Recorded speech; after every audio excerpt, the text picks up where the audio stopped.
Those of you that have been with us on our coin shows here at America's Value Channel, you know one of our most popular items whenever we bring them in, usually give or take once a month, is that Walking Liberty Uncirculated Bonanza.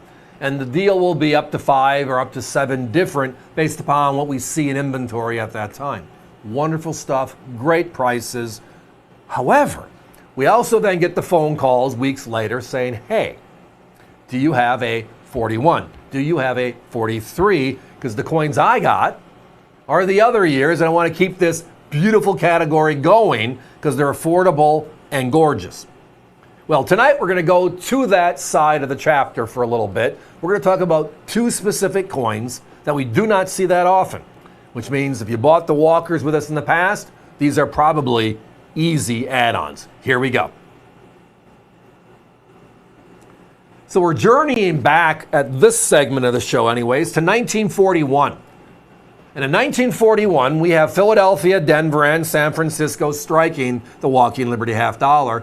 Tonight we have 2 of those mints, Denver and Philadelphia, in stock, ready to go. Gorgeous as you can see them.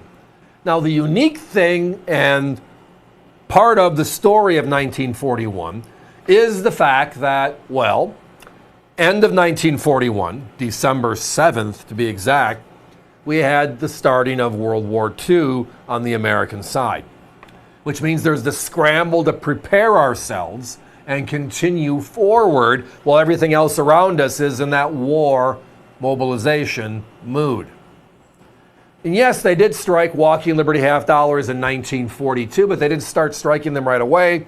So as a result, the 41s did get pushed longer in the circulation before a theoretical replacement, the current year, could just refill the coffers.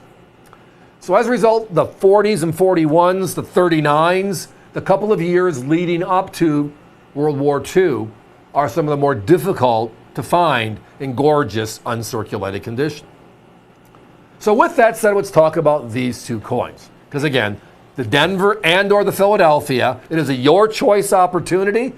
Uncirculated, as you can see on your screen, gorgeous and priced perfectly. So when you look at the coins, the mintages are very misleading compared to known coins.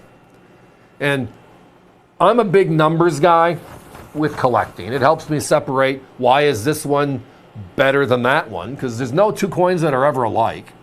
Very rarely do you find exactly 100,000 coins and exactly 10,000 in uncirculated condition. They just don't work that way. You're going to have one that has 8, one that has 12, and obviously if they're the same price, the 8's the value. So here's the story on our conversation here tonight. There's 2 ways of addressing the numbers. The mintages were 24.1 million on the Philadelphia and 11.2 million on the Denver.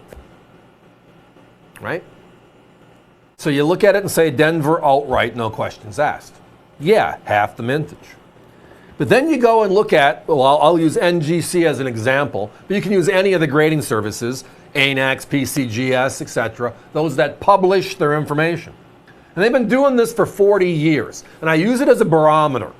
And it's a great barometer to see what is and what isn't being seen in this series, in this time frame.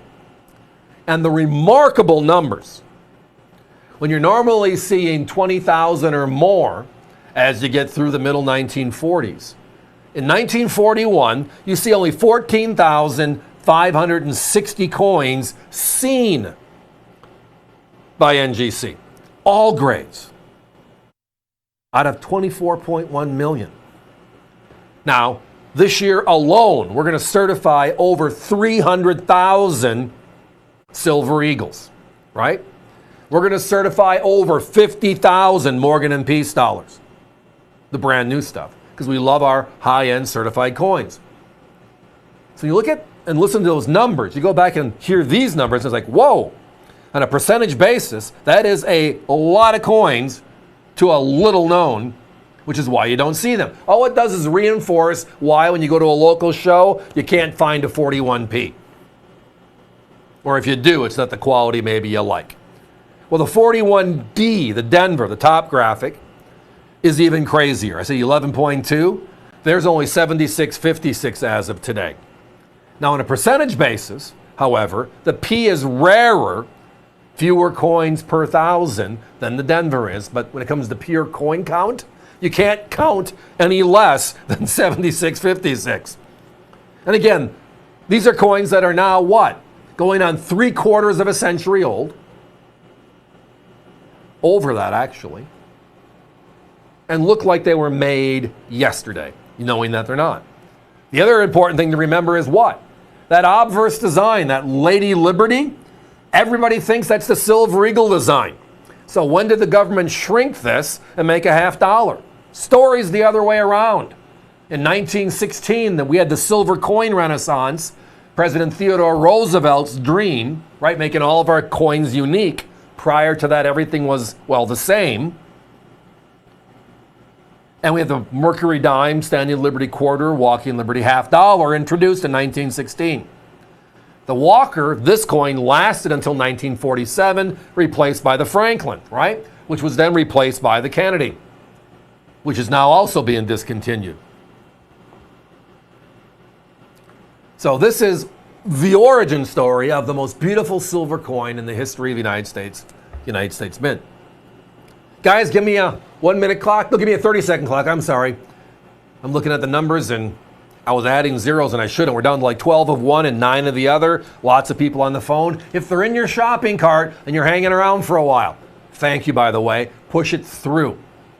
Last night we had like 7 or 8 orders that product was sold out during the airing, and when they tried to process the orders, it just didn't work, and we do not want that. We would love to have the sale. We're not bashful about it. But tonight, 2 special, unique, earlier 1940s. Can't get much earlier than 1941. Your choice of Denver or Philadelphia, both uncirculated. Fraction of what my competition is at, but tonight, your choice for $49.95.